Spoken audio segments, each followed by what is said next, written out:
नमस्कार दोस्तों।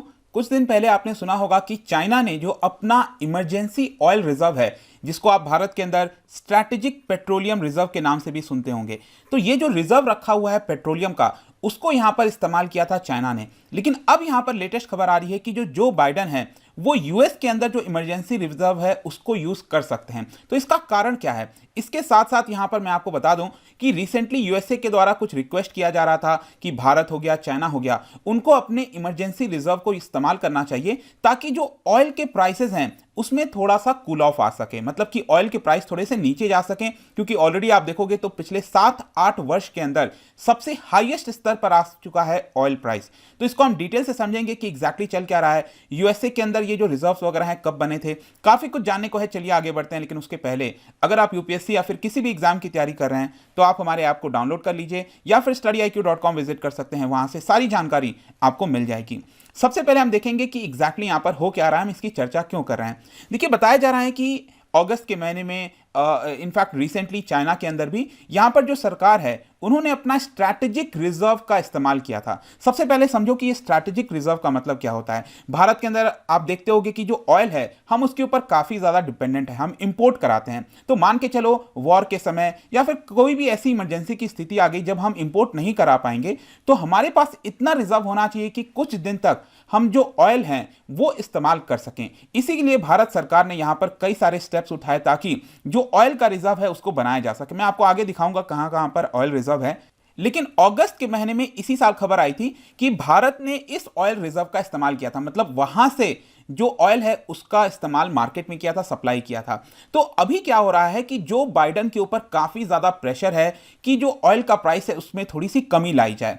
क्योंकि जैसा मैं आपको बता रहा था कि पर बैरल ये $85 जा चुका है। तो यहां पर क्या होगा कि अगर यूएस अपने इमरजेंसी ऑयल रिजर्व का इस्तेमाल करेगा तो हो सकता है कि शायद जो ऑयल प्राइसेस हैं उसमें कमी आ जाए। लेकिन मैं आपको बता दूं, ज्यादातर जो एनालिस्ट हैं उनका यह कहना है कि जो ऑयल प्राइसेस हैं वो इसके इस्तेमाल करने से नीचे शायद नहीं आएंगे। लेकिन यहां पर कहीं ना कहीं जो बाइडन एडमिनिस्ट्रेशन है वो बेसिकली चाहते हैं कि जो मिड टर्म इलेक्शन होता है, आपको पता होगा हर 4 साल में तो प्रेसिडेंशियल इलेक्शन होता है, जो कि अभी 2020 में भी हुआ था। लेकिन दो साल के बाद यहां पर मिड टर्म इलेक्शंस भी होते हैं, जो वहां की कांग्रेस है ना वहां पर चुने जाते हैं।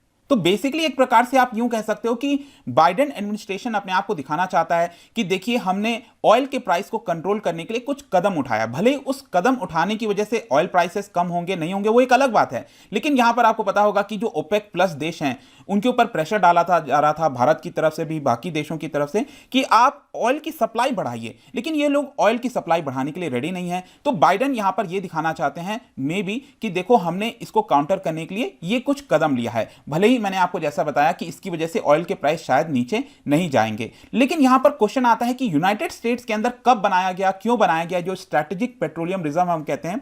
तो देखिए, बताया जाता है कि अरब ऑयल जो एम्बार्गो लगा था, मतलब कि 1970s में अगर आप देखोगे तो यहां पर अरब देशों के द्वारा कुछ कंट्रोल किया जा रहा था, जिसकी वजह से जो प्राइसेस हैं गैसोलीन के, पेट्रोल के, वो बहुत ज्यादा ऊपर चले गए थे और इसकी वजह से यूएस की इकोनॉमी को काफी नुकसान हुआ था। तब यूनाइटेड स्टेट्स ने डिसाइड किया था 1975 में कि स्ट्रैटेजिक पेट्रोलियम रिजर्व बनाया जाएगा ताकि इमरजेंसी के सिचुएशन में हम इसको इस्तेमाल कर सकें। और कई बार इसका इस्तेमाल किया जाता है, जैसे कि कभी इंफ्रास्ट्रक्चर पर कुछ हरिकेन्स की वजह से इफेक्ट हो गया, जैसे कि आप यहां पर देख सकते हो ये गल्फ ऑफ मैक्सिको है। यहां पर जो 2 स्टेट हैं यूनाइटेड स्टेट्स के, एक तो हो गया टेक्सास, काफी बड़ा स्टेट्स आप देख पाओगे, उसके बगल में लुसियाना। यहां पर क्या है कि जो पेट्रोलियम रिजर्व है वो बना हुआ है यूनाइटेड स्टेट्स का। तो कई बार क्या होता है गल्फ ऑफ मैक्सिको में जो हरिकेन्स वगैरह हैं वो आते हैं, उसकी वजह से कुछ इंपैक्ट हो गया, यहां पर ऑयल की सप्लाई प्रॉब्लम हो गई, तो यहां से जो रिजर्व है उसका इस्तेमाल किया जाता है। या फिर वॉर के समय इस तरह के सिचुएशंस के अंदर इसका इस्तेमाल किया जाता है, ऐसा बताया जा रहा है। अगर आप अभी के लिए देखो तो बताया जा रहा है कि 606 मिलियन बैरल्स यहां पर रखे हुए हैं इन दोनों स्टेट्स के अंदर रिजर्व के तौर पर, टेक्सास और लुसियाना में। और इसके अलावा यूएस के नॉर्थ ईस्ट रीजन में भी, ऊपर के साइड नॉर्थ ईस्ट रीजन में भी वहां पर आपको कुछ रिजर्व देखने को मिलेगा। ये जितना भी रिजर्व है बताया जाता है कि करीब 1 महीने से ज्यादा जो यूएस का डिमांड है उसको मीट कर सकता है।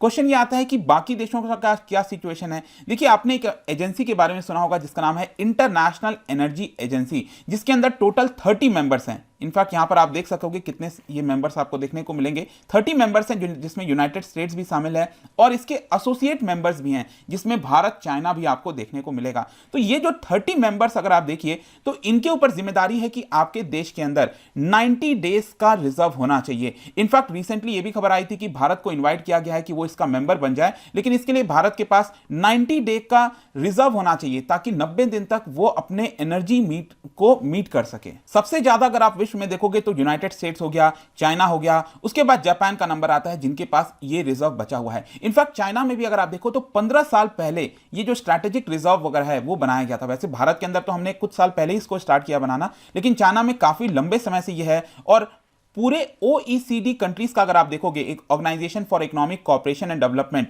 उनके पास बताया जाता है कि 1.5 बिलियन बैरल से भी ज्यादा आपको जो ऑयल रिजर्व है, स्ट्रैटेजिक रिजर्व है, वो देखने को मिलेगा, जो कि पूरे ग्लोबल डिमांड का 15 दिन तक पूरा कर सकता है। लेकिन क्वेश्चन ये आता है कि देखो, मैंने आपको बोला कि यूनाइटेड स्टेट्स अपना जो ऑयल रिजर्व है अगर उसमें से कुछ रिलीज कर दे यहां पर ऑयल को, तो हो सकता है कि हल्का फुल्का प्राइस में करेक्शन आ जाए, लेकिन बहुत बड़ा कोई इंपैक्ट नहीं आएगा। लेकिन क्वेश्चन ये आता है कि अगर सभी देश, जितने भी देश मैंने आपको बताया जिनके पास ऑयल स्ट्रैटेजिक रिजर्व है ऑयल का, तो अगर वो एक साथ रिलीज क्या वो कर सकते हैं? तो देखो, ऐसा कई बार हुआ है। जो यूनाइटेड स्टेट्स के प्रेसिडेंट हैं वो बाकी के आईईए के मेंबर्स के साथ मिलकर हो सकता है कि शायद यहां पर एक साथ जो स्ट्रैटेजिक रिजर्व है उसका इस्तेमाल स्टार्ट करते हैं, जिसकी वजह से ऑयल का प्राइस थोड़ा नीचे जा सकता है। लेकिन ये पहली बार अगर होगा कि चाइना और भारत को भी इसके अंदर शामिल किया जाए। और इसके लिए क्या हुआ था कि यूनाइटेड स्टेट्स ने अर्ज किया था भारत को, चाइना को, कि वो भी अपने स्ट्रैटेजिक रिजर्व का इस्तेमाल करे। अगर भारत की मैं आपसे बात करूं तो यहां पर हमारे पास जो रिजर्व है उसकी संख्या करीब आपको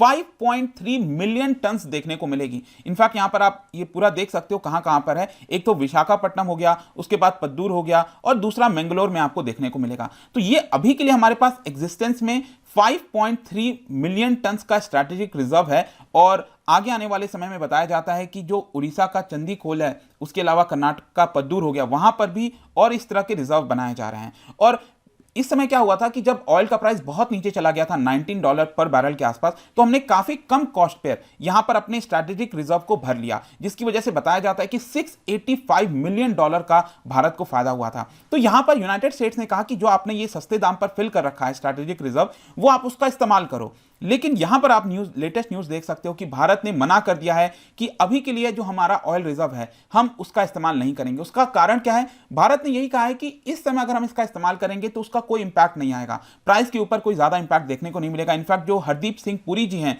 उन्होंने, जो कि ऑयल मिनिस्टर हैं इस समय, उन्होंने ये बयान दिया था कि ये जो रिजर्व है उसका इस्तेमाल इस तरह के सिचुएशंस के लिए नहीं बनाया गया था। वो बेसिकली जैसे अर्थक्वेक आ गया, ग्लोबल आउटब्रेक हो गया, हॉस्टिलिटीज हो गई, ऑयल सप्लाईज कट हो गए, उस तरह की सिचुएशंस के लिए ऑयल रिजर्व बनाया गया है। अभी अगर हम इसका इस्तेमाल करते हैं तो प्राइस में कोई बहुत ज्यादा करेक्शन नहीं आएगा। तो आई होप कि अब आपको समझ में आ गया होगा कि यूएस क्या करना चाह रहा है, वो क्यों बोल रहा था दूसरे देशों को, ताकि वो दिखाना चाहता है कि हम किस तरह से ऑयल प्राइस को टैकल करने की कोशिश कर रहे हैं। लेकिन इस समय यूएस के हाथ में इतनी बड़ी पावर नहीं है कि वो उसको किसी प्रकार से कंट्रोल कर सके।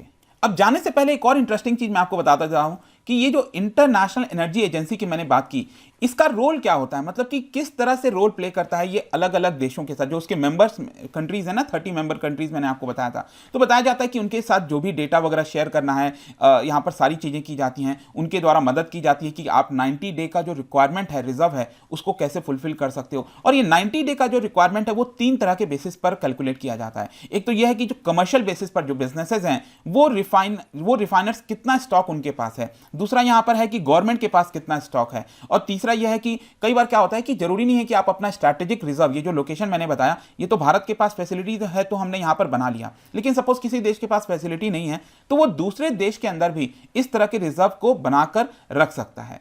और ये जो इंटरनेशनल एनर्जी एजेंसी है वो हर 5 साल में अपने मेंबर कंट्रीज का पीयर रिव्यू करती रहती है कि उनके मेंबर जो देश हैं वो किस तरह से इस चीज को यहां पर काम कर पा रहे हैं। और सपोज किसी देश का जो ऑयल रिजर्व है वो कम होता है, यहां पर किसी प्रकार की आपदा आती है विश्व के अंदर, तो वो कई सारे स्टेप्स लेते हैं। जैसे वॉलंटरी सबको बोला जाता है कि आप पावर जनरेशन का कम इस्तेमाल करिए, या फिर जो अंडरग्राउंड रिजर्व है वहां पर जो है उससे आप इस्तेमाल कर सकते हैं। एनवायरमेंटल जो स्टैंडर्ड हो गया उसमें थोड़ा सा रिलैक्सेशन कर दीजिए ताकि सप्लाई एक बार के लिए बढ़ सके। तो इस तरह की चीजें आईईए के द्वारा यहां पर देखी जाती हैं। बट आई होप कि इस वीडियो के माध्यम से जो भी समय चल रहा है ऑयल रिजर्व को लेकर वो आपको समझ में आ गया होगा। आगे आने वाले समय में यही बताया जाता है कि जो क्रूड ऑयल का प्राइस है वो आपको ऊपर जाते हुए ही देखने को मिलेगा, और इसके ऊपर मैंने अलग अलग से वीडियो बनाया हुआ है। जाने से पहले एक इंटरेस्टिंग क्वेश्चन, अभी मैंने आपसे इंटरनेशनल एनर्जी एजेंसी की बात की, तो उससे रिलेटेड 2 स्टेटमेंट है, बताइए कौन सा करेक्ट होगा। इसका राइट आंसर आपको पता ही है, मेरे इंस्टाग्राम पर तो मिलेगा ही, वहां पर अगर आप नहीं हो कोई बात नहीं, टेलीग्राम से भी ले सकते हैं इसका सही उत्तर। मैं कई सारे एमसीक्यूज यहां पर डालता रहता हूं स्टोरीज के फॉर्म में, आप जाकर प्ले कर सकते हो। बाकी अगर आपको पीडीएफ चाहिए तो टेलीग्राम पर आइए, अलग अलग सोशल मीडिया पर भी आप जुड़ सकते हैं। साथ ही साथ यूपीएससी या फिर किसी भी एग्जाम की तैयारी कर रहे हैं तो आप हमारे ऐप को डाउनलोड कर लीजिए। आई होप कि वीडियो आपको पसंद आया होगा। मिलता हूं आपसे next time, till then thank you very much, see you soon.